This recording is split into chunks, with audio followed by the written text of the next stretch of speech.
Today, as I said earlier, we kick off our annual stewardship campaign, and our theme is empowering beloved community, which I think is a wonderful theme for stewardship. It keeps us grounded in the why of our gathering together in the first place, empowering beloved community. And actually, Jack came up to me this morning and he said, well, is that our beloved community? Is it like community outside? Like, what does that mean?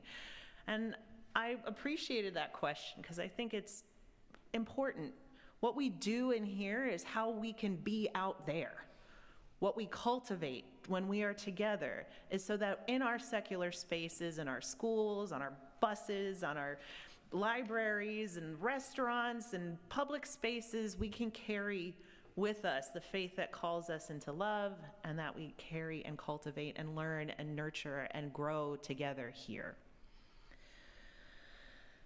Empowering each of us to make choices for ourselves and to know that we have agency and that we can make decisions to help make this world a better place, to achieve that beloved community where all people can thrive and have opportunity. I found a book in the library on the other side of the wall here, and it is the Ramayana, which is a Hindu tale, and I've been reading it to Julia, my 9-year-old, who is also back there right now. And we just came across a part of the story in which a monkey god had a spell cast on him, and that he didn't know that he was a god.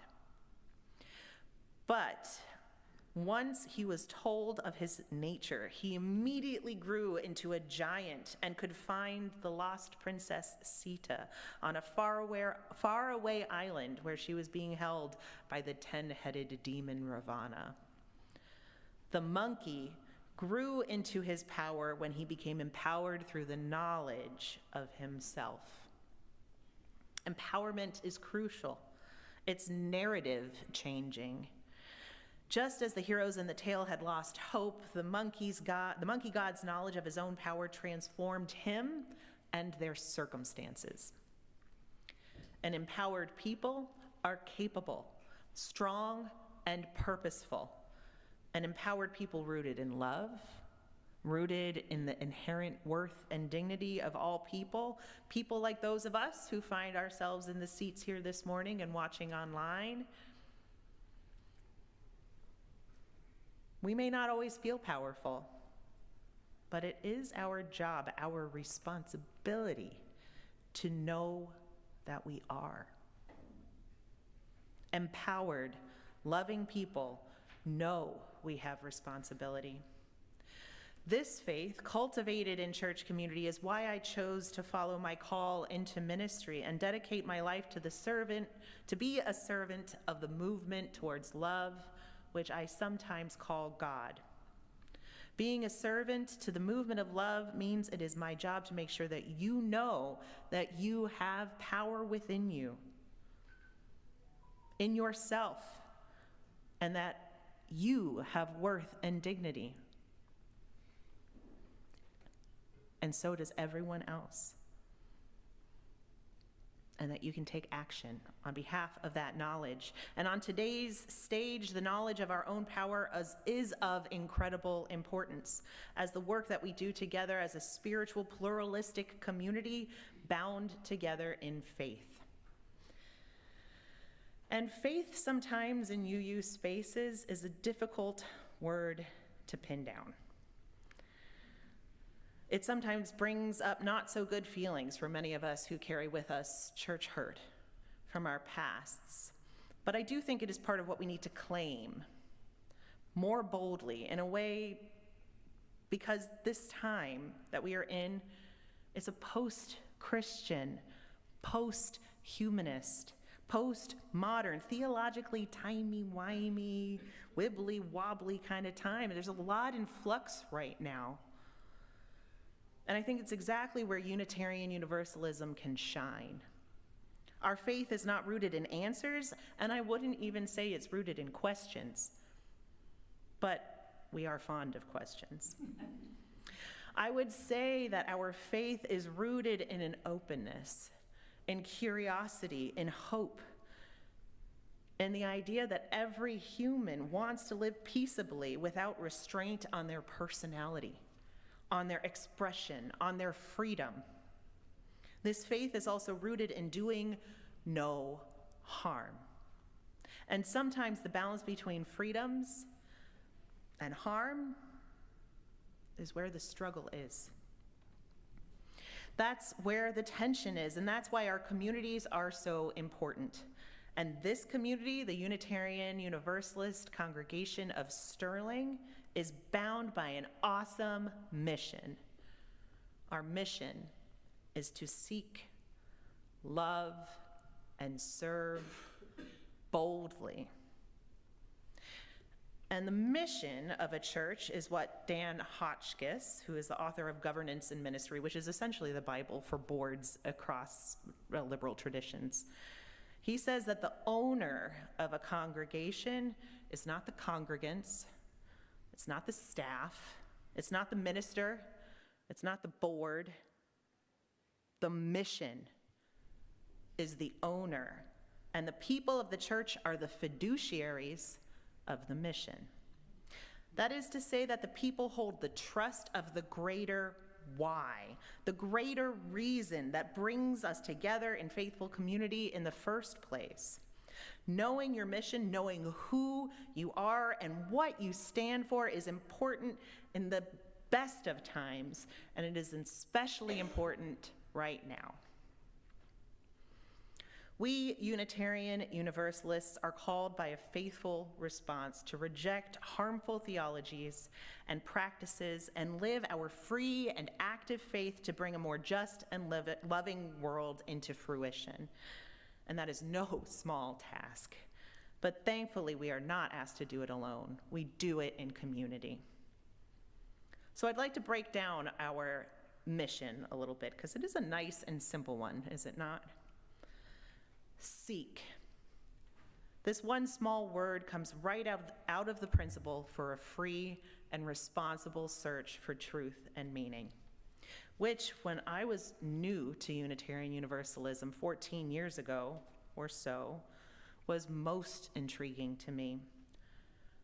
Free and responsible. Two incredibly important words. That idea of responsibility, which is linked to that hope that we cause no harm in the work that we do of our faith, which we have witnessed through vast histories of religious practice that has exploited, demeaned, damaged, wounded, and caused incredible harm. And we aim to do better than that.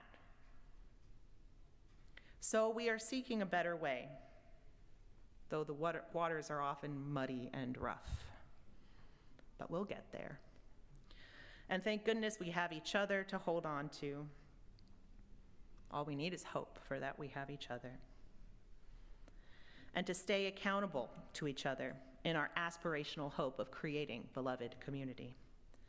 Seeking, to me, also indicates that we value education. We value the fact that we do not know the answers to many things.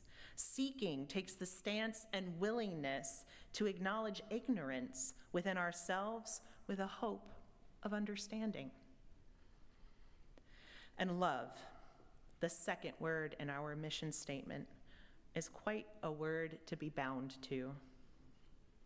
It is a word that so many religious people claim is the heart of their traditions. I once heard a preacher at a friend's memorial service quote well over 30 verses from the Bible. And at the end, he said, "Truly, you can forget it all because it is all about love." That felt a little contradictory to me. Why spend so much time and energy quoting the Bible if all it does is boil down to love?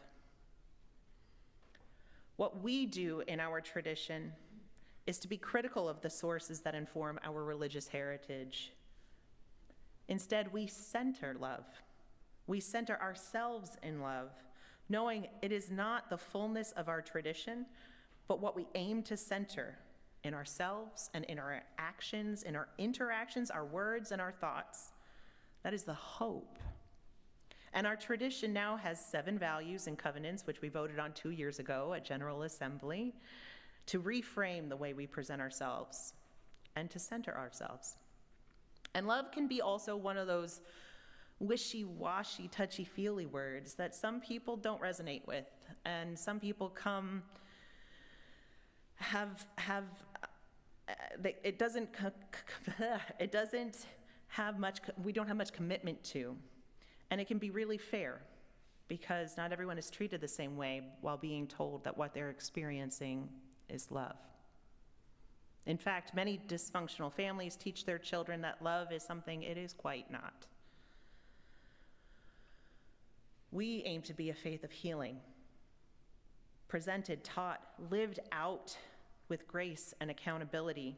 It's cultivated, grown, and empowered within each of us, within this tradition, within our church, within these walls here at UUCS, to know that we are loved and that we can be loving. We can be that force of love. Serve is another word I like to, that is like seek. It takes a stance of humility. In seeking, the sense of humility is that we acknowledge our ignorance. And in serving, the sense of humility is that we will do for others not as saviors, but as people who know our own power, the power to make a difference.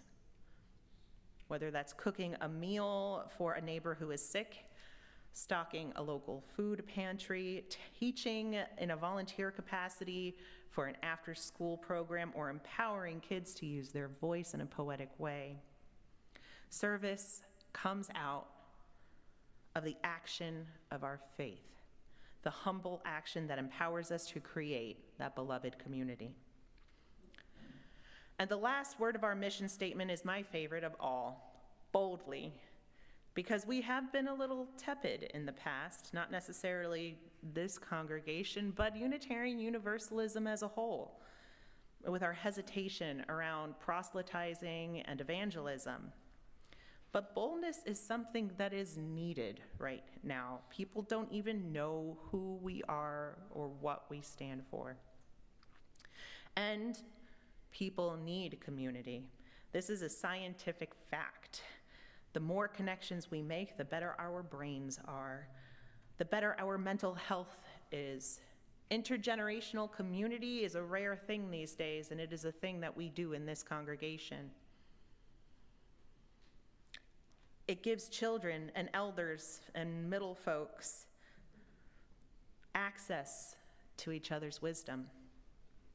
And communities like ours, rooted in free and responsible action, rooted in love, that is how we will empower beloved community, bringing to fruition that hopeful vision where justice rolls down like an ever-flowing stream.